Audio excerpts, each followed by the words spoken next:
Hi everyone, this is my podcast, Soliloquist. Hope you're doing very well.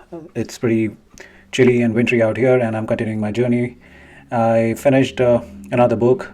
I'm just gonna keep this screen of the drive I went on. Hope you like it. Nothing in particular, just a random drive, checking out the towns around in central and northern Massachusetts. Uh, coming to talk of this book I just finished, it's called Pieces of Light: How the New Science of Memory Illuminates the Stories We Tell About Our Pasts. It's by a psychologist named Charles Fernyhough, if I get the name correct. And, partly it is about cognitive neuroscience and neuropsychology, and partly it's also a sort of a memoir of memory, how memory is, what memory thinks, how it behaves, things of that sort. Uh, this author, I think, has written a couple of other books. Not that I've read any of these, but I was just, checking out the other work that he's done, and there are a couple of them: The Baby in the Mirror, The Voices Within, The Auctioneer, A Box of Birds. He's done multiple radio shows and podcasts, and written for newspapers, magazines, something like Guardian, Observer, Financial Times, Literary Review, Scientific American, neuroscientist. So pretty vast body of work, as well as the way he writes is it's quite a thing. I mean, he knows his stuff in depth, and at least for a person layman like me, it gives a lot of insight into things which are very complicated. The whole neuroscience, of course, I'm not going to understand it. I'm not going to even. Um I don't think I can even attempt at it, because the moment I start um, facing those typical scientific words, I get thrown off. So I'm not sure about you, but that's me. He's won, this book has particularly been shortlisted for the Royal Society Vinton Prize for Science Books, and the Best Book of Idea Prize as well, and the Society of Biology Books Award. So multiple awards, Book of the Year Award, Sunday Times, Sunday Express, New Scientist. So pretty good book that way, all right. I mean, I don't know how I chanced upon this book. I think I was reading something else as always, and then this book was referenced, and made sense to just check out what is the perspective on memory. We all kind of struggle with it. Sometimes we forget. Sometimes we, you know, argue about remembering something, and somebody else is quoting something else. With that intent, I wanted to get a perspective, and good that I did. I mean, I am gonna strongly recommend that you also check out. I mean, we should anyways check out all the books, quickly read through them, at least get the gist of things. And that's exactly what the purpose of this podcast for me is to carry the key takeaways and in the form of a gist, so that I can come back, and because of course I'm not going to spend the whole amount of time reading the whole book again, but given the whole modern way of keeping notes, this is my way of keeping notes, and hopefully it helps you as well.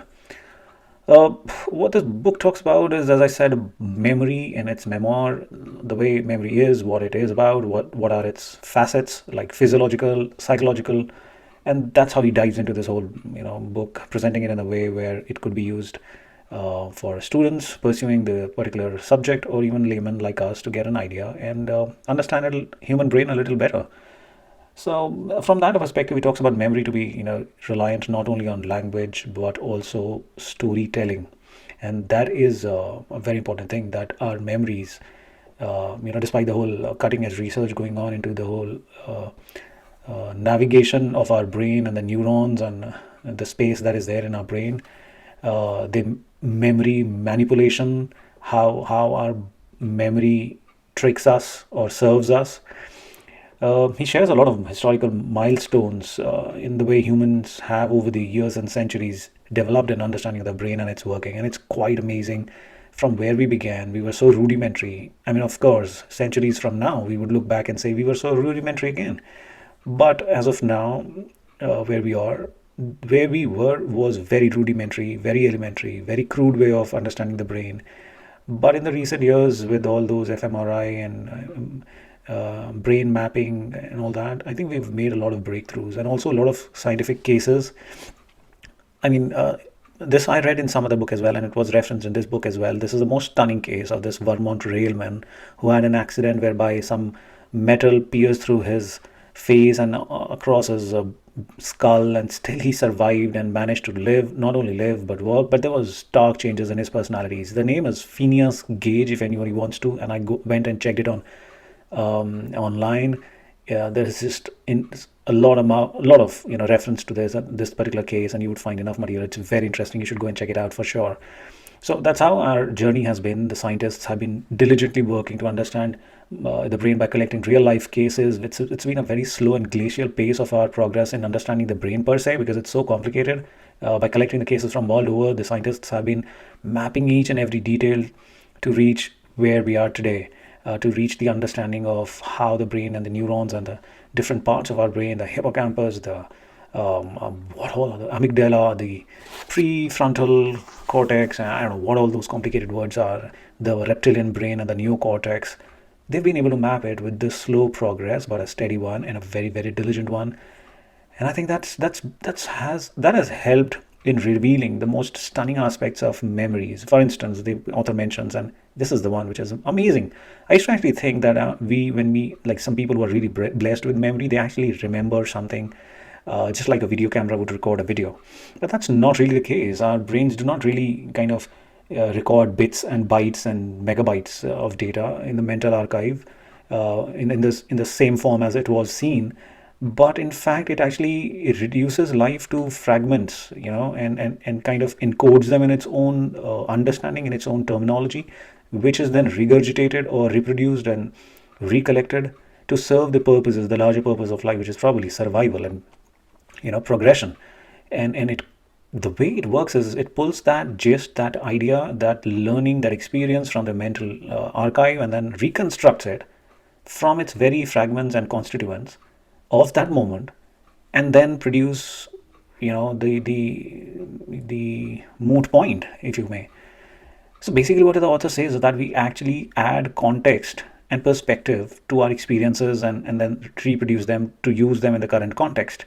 So it's not really bits and bytes saved in our memory. It's actually, what was it about that experience, what can be learned from them, what we retain from them. And so that, like for instance, we touched a hot pot, then we remember that it really burns our fingers, so we remember that. We might not really remember where we literally put our fingers, exact position of that, because we're not reproducing bytes and bits and the megabytes of memory or the video stored, but we're reproducing the context that the fingers touched a hot pan or a hot pot and the fingers burned. That experience would always stay because the context might change. Let's say now next time you're touching a hot or touching I don't know, a pair of tongs, which you knew you just used over a barbecue, which might have which might just be hot right now. So you would be careful because you remember it in another context of having touched a hot pan, and that's what it is about. So that's the most interesting part which I found about this book. And a couple of other things the author shares. For instance, we kind of the our identity is basically rooted in remembering things, and how we transport those momentary fragments of memory to what we want to or what we are right now. So basically, and then I quote from the book, we are what we remember. And I think that's the punchline of this whole book. We are what we remember.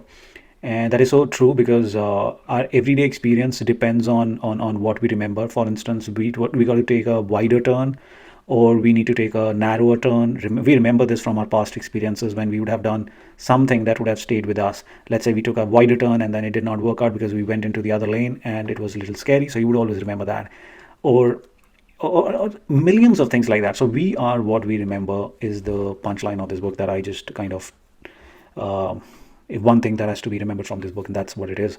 We intricately are dependent on our memories and the fragments of memories and the learnings and the gist from that, and that's how we survive and make good of our lives. And what else? I think that's what this book is largely about. We tend to remember things, we forget the details. Some might remember the details more than the others, and that's still kind of being understood as to why that happens. But the author shares some light on the fact that we all process the similar way of remembering things. Well, rather than possessing fixed and unchanging memories, we create new recollections each time we kind of recollect something, and we want to share something. And that's one of the things I was thinking after reading this, that that's the reason we kind of end up having altercations and disconnects with people. Like, for instance, even two siblings would remember the same instances in a different manner, in a different context, because they would have observed and retained something different from each other. And that just goes to prove that we don't remember the fixed aspects of things, but we remember or recollect them from our memories and fragments, and then we actually reconstruct those memories in our own context and our understanding. So even for the two siblings who've grown in the same environment, so to say, with the similar experiences, might turn out to have different takes of the memories, and that's why the disconnects happen. So the funny part is we all kind of fight. No, this happened. No, that happened. But the fact of the matter is, this is the answer to that. I mean, this I'm not too sure if this is exactly what it is, but at least this book kind of gave me a sort of an answer to the futility of this whole fight. No, this happened and that happened, because we'll all reconstruct our memories a little different from the other. And the author actually quotes examples, like, for instance, when something happens and you remember the car and the color and the and the other person does not remember the car and the color, but they might actually remember the swerve that sudden swerve the car had, but you may not, and million other possibilities that happen. And then we would fight 10 years later that this happened, but the other person would say, no, that happened, and then you would just disagree and not believe the other person. The only thing being that it is all dependent upon how you're reconstructing your memory, and it's nobody's fault, actually. And that's just so amazing. Reconstructing the whole memory, we don't remember it exactly. That's just so amazing that it solves a lot of problems, I guess, in our lives. We are unnecessarily, finding faults with each other, and without even understanding what our brain does to us, or how our brains function.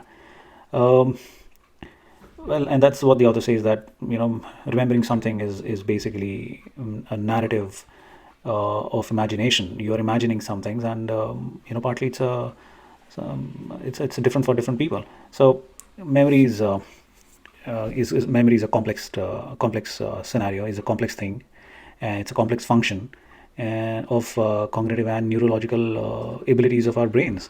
So memory is quirky and selective. So understand the fragility of it, and don't be fooled by it. The more we understand it, the better we can use it for our advantages, rather than getting stuck in its fallacies and shortcomings.